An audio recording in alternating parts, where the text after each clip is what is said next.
తీసుకొని case register చేసుకొని investigation చేస్తాం. పోలీస్ పాత్ర అంతవరకే. ఏదైనా నేరం జరిగితే నేరంకి సంబంధించిన కేసు రిజిస్టర్ చేయడము, అది చట్ట ప్రకారం ఏం చేయాలో అది చేయడము పోలీస్ బాధ్యత. అంతవరకే పోలీస్ బాధ్యత. అవునా అవునా కాదా?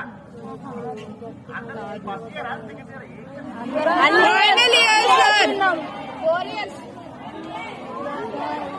ఓకే ఓకే అందరూ అయితే అందరు